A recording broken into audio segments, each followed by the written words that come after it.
ఇక ఒక 1973లో జరిగినటువంటి ఒక ఘటనను మీకు గుర్తు చేస్తాం.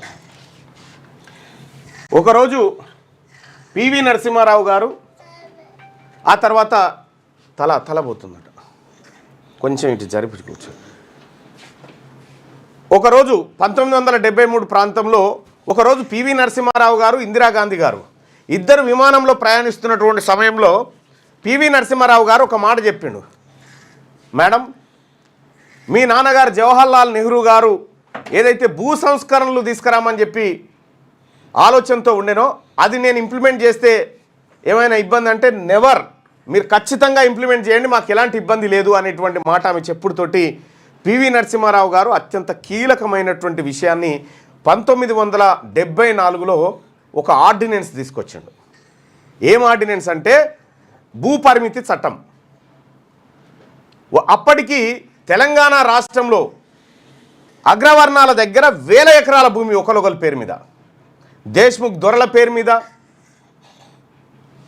అట్లాగే చాలామంది వెలమ దొరల పేరు మీద, చాలామంది పేరు మీద ఇట్లా వేలాది ఎకరాల భూములు ఊర్లకు ఊర్లే, ఒక ఆయనకు 20 ఊర్లు, ఒక ఆయనకు 12 ఊర్లు, ఒక ఆయనకు 40 ఊర్లు ఇట్లా ఉండేటి.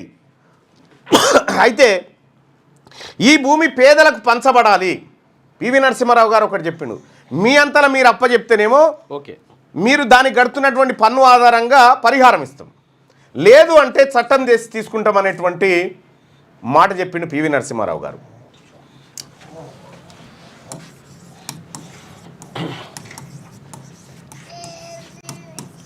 భూ పరిమితి చట్టం ఇది అత్యంత కీలకమైంది బీసీలారా. ఇప్పుడు ఎందుకు చెప్తా ఉన్న టాపిక్ అంటే 1973లో ఇందిరాగాంధీ ఆలోచన మేరకు, ఇందిరాగాంధీ నెహ్రూ ఆలోచన మేరకు పివి నరసింహారావు గారు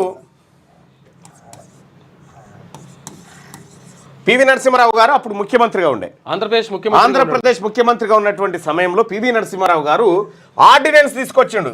ఆ ఆర్డినెన్స్లో ఏం పెట్టిండు? ఈ ఆర్డినెన్స్ అంటే ఏంటంటే సభ సమావేశంలో లేనప్పుడు ప్రభుత్వం జారీ చేసేటువంటి, ఆ తర్వాత సభలో దీన్ని ఆమోదిస్తారు, సరే అది వేరే. ఆర్డినెన్స్ తీసుకొచ్చి ఈ తెలంగాణ రాష్ట్రంలో అంటే అప్పుడు ఉమ్మడి ఆంధ్రప్రదేశ్లో ఒక్కరికి, ఒక కుటుంబానికి 54 ఎకరాలకు మించి ఉండకూడదని చెప్పిండు. ఒక కుటుంబానికి అంటే మొత్తం 5గురు ఉండేటువంటి ఒక కుటుంబానికి 54 ఎకరాలకు మించి భూమి ఉండడానికి వీల్లేదని చెప్పిండు. ల్యాండ్ సీలింగ్ యాక్ట్ అంటారు దీన్ని. అయితే దీంతో ఏమైంది, అగ్రవర్ణాల గుండెల్లో రాళ్ళు, ఎవరైతే అప్పుడైతే పెత్తందారులు భూస్వాములు ఉన్నారో వాళ్ళ గుండెల్లో రాళ్ళు పడ్డంత పని అయిపోయింది, పిడుగులు పడ్డంత పని అయిపోయింది. వామో ఇదెక్కడి కథ, ఇన్ని ఖుద్దు పివి నరసింహారావు గారికి 1200 ఎకరాలు ఉండే, 1200 ఎకరాలు పివి నరసింహారావు గారికి ఉండే, కరుణాలు కాబట్టి ఆయనకు మంచిగా ఉండే భూములు. అయితే ఈ భూ సంస్కరణ ఆర్డినెన్స్ తీసుకొచ్చి ఒక్కరికి 54 ఎకరాలు, దాంట్లో కూడా ABCDEFG దాకా కే దాకా తీసుకొచ్చిండు. అంటే ఏ తరి పొలం అయితే ఎన్ని ఎకరాలు ఉండాలి, ఒక పంట పండేటిది ఎన్ని ఎకరాలు ఉండాలి, 2 పంటలు పండేటువంటి ఎన్ని ఎకరాలు ఉండాలి, మొత్తం శెలక అయితే ఎంత ఉండాలి, ఇట్లా మ్యాక్సిమం 54 ఎకరాలకు ఎక్కువగా ఉండడానికి వీల్లేదు ఒక కుటుంబానికి అనేది ఇందులో లెక్క. 5గురు ఉన్నటువంటి ఒక కుటుంబానికి. అయితే అప్పటికి మీ అందరికీ తెలుసు, నిజాం వెళ్ళిపోయిన తర్వాత తెలంగాణ రాష్ట్రంలో ఉన్నటువంటి హైదరాబాద్ సంస్థానంలో ఉన్నటువంటి భూములన్నీ రాష్ట్ర ప్రభుత్వం దగ్గరికి, అంటే రాష్ట్ర ప్రభుత్వం దగ్గరికి రావాలి, భారత ప్రభుత్వం దగ్గరికి రావాలి, లేదంటే ఎందుకంటే భారత్లో విలీనమైంది కదా రావాలి. కానీ నిజాం కింద పనిచేసినటువంటి ఎవరు, వీళ్ళు దొరలు, భూస్వాములు, పెత్తందారులు ఎవరైతే ఉన్నారో దేశ్ముఖులు, అయితే వీళ్ళ పని ఏంటంటే భూములకు శిస్తోసులు చేసుడు వీళ్ళ పని, భూములకు శిస్తోసులు చేసుడు వీళ్ళ పని, భూముల లెక్కలు రాసుడు వీళ్ళ పని. ఎప్పుడైతే నిజాం లొంగిపోయిండో ఈ భూములన్నీ వాళ్ళ పేరు మీద రాసుకోరు, వాళ్ళ పేరు మీద రాసుకుంటూ వాళ్ళకి 1200 ఎకరాలు, 15,000 ఎకరాలు, 1000 ఎకరాలు, 5,000 ఎకరాలు ఇట్లా అయిపోయింది. వాస్తవానికి వీళ్ళది కాదు భూమి, అది భారత ప్రభుత్వంలో విలీనం కావాల్సినటువంటి భూమి. అయితే దీన్ని గుర్తించినటువంటి పివి నరసింహారావు గారు ఈ ల్యాండ్ సీలింగ్ యాక్ట్ తీసుకొచ్చిండు. ల్యాండ్ సీలింగ్ యాక్ట్ తీసుకొచ్చి దీన్ని ఏం చేసినంటే ఆర్డినెన్స్ తీసుకొచ్చిన తర్వాత పేదవాళ్లకు భూములు పంచాలనేటువంటి ఉద్దేశంతో ఈయన ఆర్డినెన్స్ తీసుకురాగానే పివి నరసింహారావు గారు రాష్ట్ర పర్యటన చేస్తే పేదోళ్ళంతా పూలు జల్లిరు, ఇట్లా పూలు జల్లి దేవుడు వచ్చిన ఆయన పేదోనికి భూములు పంచుతా ఉన్నాడరా, ఇందిరాగాంధీకి మొక్కిరు, అప్పుడంతా నెహ్రూకి మొక్కిరు. సోనియా గాంధీ ఫ్యామిలీకి మొక్కిరు అప్పట్లో. అయితే విషయం ఏంటంటే మనం ఇక్కడ గమనించాల్సింది, ఈయన ఆర్డినెన్స్ తీసుకొచ్చింది కదా, ఆర్డినెన్స్ను చట్టం చేయాలి, ఎస్, అసెంబ్లీలో ఆమోదించాలి ఈ చట్టాన్ని. అసెంబ్లీలో ఆమోదించాలంటే ఏం జరిగిందంటే, అసెంబ్లీ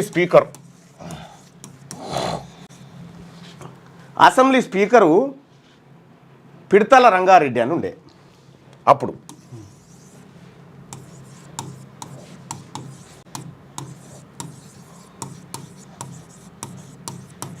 అసెంబ్లీలో ఈ చట్టానికి బిల్లు పెడదామని చెప్పి పివి నరసింహారావు గారు ప్రయత్నం చేస్తుంటే, మా భూములు గుంజుకొని మా పెత్తందారులను ఆగం చేసేటువంటి బిల్లులో నేను పాల్గొన్నానని పిడతల రంగారెడ్డి గారు వెళ్ళిపోయాడు.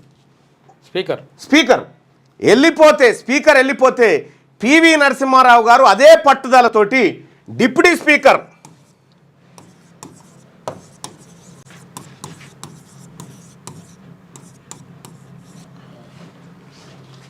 సంజీవరావు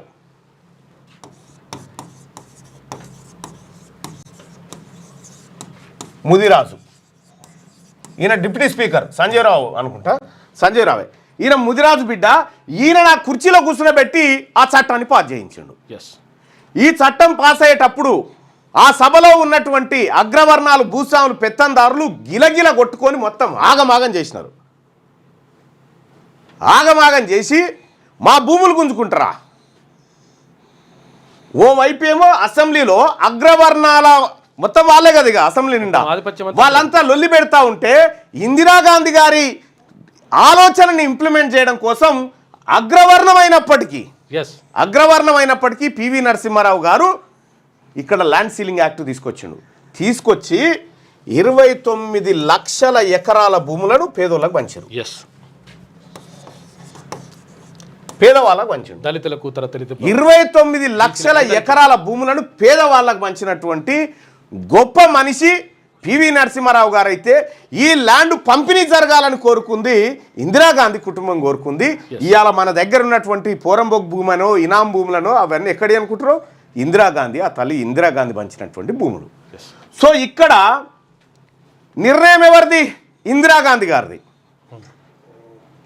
ఆలోచన ఎవరిది? నెహ్రూది. ఇంప్లిమెంట్ చేస్తుంది ఎవరు?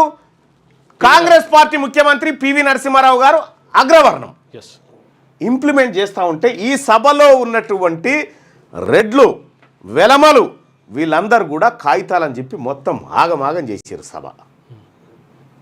అంటే పార్టీ నిర్ణయాన్ని, ఇందిరాగాంధీ ఆలోచనను వీళ్ళు ఏ రకంగా వాళ్ళు ఆగం చేసిరో చూడండి. తప్పనిసరి పరిస్థితిలో ఇక సభ ఆమోదం పొందింది. అది సభ ఆమోదం పొందిన తర్వాత 1 జనవరి 1975 నుంచి అమల్లోకి వచ్చింది. ఏది? ఈ చట్టం, ల్యాండ్ సీలింగ్ అమల్లోకి వచ్చిన తర్వాత మరి వీళ్ళ దగ్గర మరి ఈ సంస్కరణలు అనేటివి నా నుంచే మొదలు కావాలని ఏం చేసి ఎరికేనా, పివి నరసింహారావు గారి కుటుంబం పెద్ద భూస్వామ్య కుటుంబం. 1200 ఎకరాలు పివి నరసింహారావు గారికి ఉండే. 1200 ఎకరాలు. ఈ 1200 ఎకరాల భూముల్లో 54 ఎకరాలను ఉంచుకొని మిగతా భూమి అంతా పేదోళ్ళకు పనిచేసిండు. పివి నరసింహారావు గారు పనిచేసిండు. అయితే ఇక్కడ దొరలు ఏది అగ్రవర్ణ పెత్తందారుల దగ్గర ఉన్నాయి కదా, ఎవరు ఆయన పేరేంది, విష్ణు రామచంద్రారెడ్డి, వీళ్ళ దగ్గర 2-3 వేల ఎకరాలు ఉండే ఒక్కళ్ళ దగ్గర. విష్ణు రామచంద్రారెడ్డి అంటే పెద్ద దొంగ, వేస్ట్ ఫిల్ అవాడు ఎకరాలు చరిత్రలో ఇన్ని ఎకరాలు ఉండే. వీళ్ళు ఏం చేసిరు, మా భూమి ఎట్లరా మరి 54 ఉండాలంటారు, మిగతా భూమి ఎట్లా అంటే కుక్క పేరు మీద కొంత, కుక్క పేరు మీద, నక్క పేరు మీద, ఇట్లా ఏ పనుల పేరు మీద వాళ్ళకి తెలవకుంటే ఇవ్వాలి పేరు మీద పడితే వాళ్ళ పేరు మీద భూములు చేసి అట్లా పెట్టిరు. అది ఇంత భూములు పంచుడుతో ఏమైంది, ఈ భూములు మాయాన్ని దున్నుకొని బతుకుతురు పేదోళ్ళు. బతుకుతున్నటువంటి సందర్భంలో అరే ఆ భూమి నీది కాదరా, మాదే, ఎంత ఇస్తావో ఇచ్చేయి అని చెప్పి పైసలు వసూలు చేసిరు. పట్టణాలలో పడి పట్టణాలలో రియల్ ఎస్టేట్ దంద పెట్టిరు. అది వేరే, కానీ పట్ట చేయలే. ఆ తర్వాత కేసీఆర్ వచ్చిన తర్వాత మళ్ళీ యథాతథం మీకు ఎరికే కదా వాళ్ళ పేరు మీద. సో ఈ రకంగా ఈ దేశంలో నిజాం వదిలిపెట్టినటువంటి హైదరాబాద్ సంస్థానం భూములను ఎక్కడిది? ఈ పేద ప్రజలది, అది పేద ప్రజల చెమట. దాన్ని భారత్లో కలపకుండా నడిమధ్యలో కొట్టుకపోయినటువంటి ఈ పెత్తందారులు భూస్వాములు ఎవరైతే ఉన్నారో వాళ్ళు ఆ భూములను ఇవ్వడానికి అసెంబ్లీలో పిడతల రంగారెడ్డి అనేటువంటి వ్యక్తి స్పీకర్గా ఉండి నేను సభకే రానని వెళ్ళిపోతే డిప్యూటీ స్పీకర్ అదే ముదిరాజు బిడ్డ సంజీవరావు ఆ సభను నడిపించి 29 లక్షల ఎకరాల భూములు ఈ తెలంగాణ ప్రాంతంలో పేదవాళ్ళకు పంచింది. వాళ్ళు భూములు వదులుకోవడానికే గింత ఇబ్బందిగా ఉన్నారు. భూములు వదులుకోవడానికే అంటే ఇందిరాగాంధీ గారి ఆలోచన, ఇవాళ రాహుల్ గాంధీ గారి ఆలోచన కూడా సేమ్. భూములు వాళ్ళ నానమ్మ ఇచ్చింది, అధికారాన్ని రాహుల్ గాంధీ ఇవ్వబోతా ఉండు ఈ వర్గాలకి. దాన్ని ఇంప్లిమెంట్ చేసేటువంటి కార్యక్రమంలో రేవంత్ రెడ్డి గారు ఉంటే దాని కింద నీరు గార్చేటువంటి శక్తులు కింద ఇగో ఈ రకమైన కార్యక్రమం చేస్తున్నాయి. సేమ్ అయాలు ఏం జరిగిందో ఇవాళ గదే జరుగుతూ ఉంది. పివి నరసింహారావు గురించి వాళ్ళ చరిత్రలో చెప్పుకుంటున్నామంటే ఆయన చేసినటువంటి మంచి పని. రేపు రేవంత్ రెడ్డి గారి గురించి కూడా అట్లనే చెప్తారు. మంచి చేస్తే ఖచ్చితంగా చెప్పుకుంటారు, 100% చెప్తారు. నేను ఒకటి చెప్తా ఉన్నా, ఇక్కడ పారదర్శకమైనటువంటి సర్వే జరిగిందని ముఖ్యమంత్రి గారు చెప్తా ఉన్నారు. ముఖ్యమంత్రి గారు, నాకు మీతో ఛాలెంజ్ చేయడం ఇష్టం లేదు, కానీ నేను నిరూపించడానికి సిద్ధంగా ఉన్నా. నేను మా బీసీ ప్రజల పక్షాన నిరూపించడానికి సిద్ధంగా ఉన్నా. మీకు ఎవరైనా తప్పుడు రిపోర్ట్లు ఇచ్చినంటే మళ్ళా సరి చేసుకోండి, తప్పేం కాదు. అబద్ధాన్ని గట్టిగా చెప్పినంత మాత్రాన నిజమవుతుందని పొరపాటును కూడా భావించకండి. కాలనీలే ఉన్నాయి, మొత్తం కాలనీలు అపార్ట్మెంట్ మొత్తం అట్లనే ఉన్నాయి, కాలనీలే. సరే, ఏం చెప్తానంటే కాలేదు, అక్రమంగా వాళ్ళ పేరున రాసుకున్న భూములను అసలైన పేదవాళ్ళకి ఇవ్వడానికే ఒప్పుకోనటువంటి శరీరాలు అధికారాన్ని ట్రాన్స్ఫర్ చేసేటువంటి విషయంలో ఎంత ఆందోళన జరుగుతుందో మీరు ఒక్కసారి ఆలోచన చేయండి. ఆ ఆందోళనకు బీసీలు సంసిద్ధం కావాలని చెప్తా ఉన్నాం.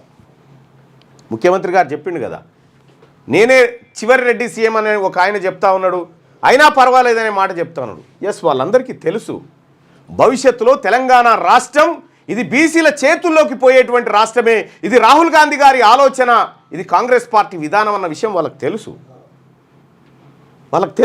కాబట్టే వాళ్ళు మెంటల్గా వాళ్ళందరూ ఫిక్స్ అయ్యారు. బీసీలారా, రాబోయే రాజ్యం మనదన్న విషయాన్ని మీరు గుండెల మీద రాసుకోరి బస్. లైక్ చేయండి,